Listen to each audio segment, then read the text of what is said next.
In this final section, we examine several critical perspectives on crime, approaches that challenge traditional criminological theories and place crime within a broader social, political, and economic context. Critical theories began to gain traction in the late 1950s as scholars and activists started to question dominant narratives about American society. During this time, concepts such as racism, sexism, capitalism, imperialism, monopoly, exploitation, and oppression were increasingly used to describe systemic issues. By the 1960s, many social scientists had become disillusioned with the idea that government and corporate actions were inherently benevolent, leading to the development of critical theory in criminology.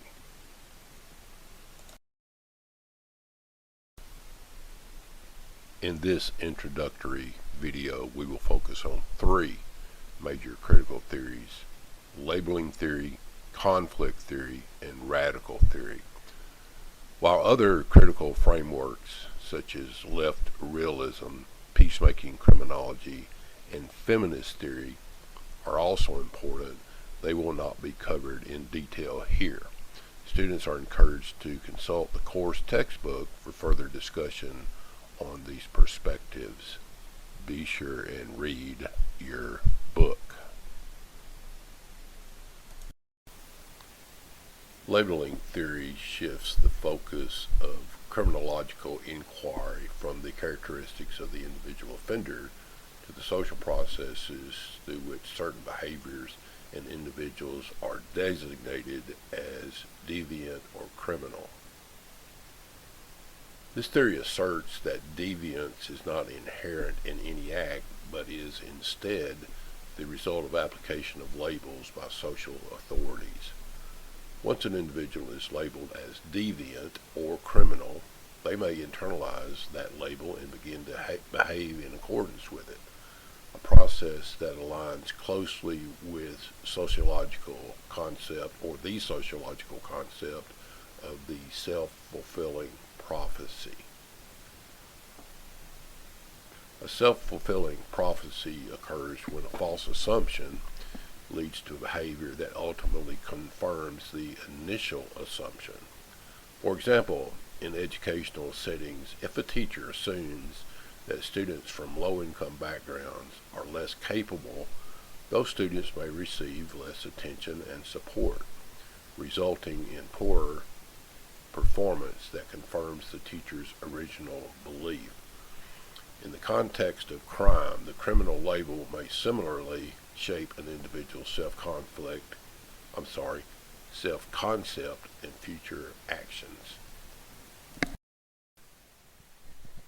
Conflict theory views crimes through the lens of power dynamics and structural inequality. It posits that society is characterized by continuous conflict between groups with differing and competing interests, and that the criminal justice system functions primarily to protect the interests of those in power.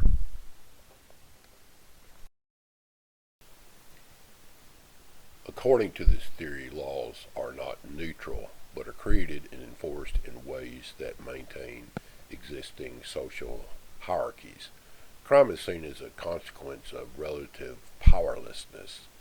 That is, individuals and groups with less social, economical, or political power are more likely to be criminalized. The more unequal a society is, the greater the conflict, and the more likely it is that disadvantaged groups will come into contact with the criminal justice system. Radical theory, influenced by Marxist thought, gained prominence during the political and social unrest of the 1960s and 1970s. Although Karl Marx himself did not write extensively about crime, his critique of capitalism has deeply informed radical criminology. Radical criminologists argue that capitalism is an inherently exploitative economic system that compels individuals to compete for scarce resources and material success.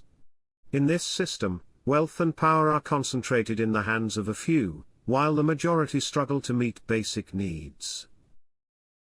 This economic inequality fosters conditions that may lead to criminal behavior, particularly among those who are excluded from legitimate means of success.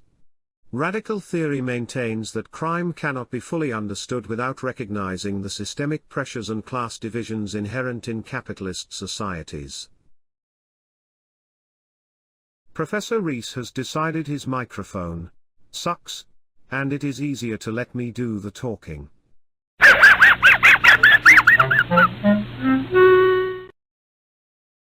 He is silly.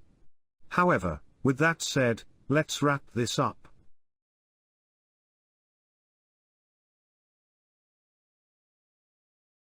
To summarize, labeling theory emphasizes the role of societal reaction and the criminalization process in shaping behavior.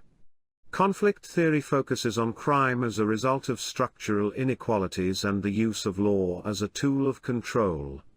Radical theory links crime to the economic structures and class-based conflicts of capitalist systems. While each theory offers a different lens, all critical perspectives challenge the notion that crime is simply a matter of individual pathology. Instead, they highlight the broader social forces that influence criminalization and deviance. Students are reminded to review the textbook for further exploration of additional critical theories, including left realism, peacemaking criminology, and feminist theory. Professor Rees and I hope you have a great day.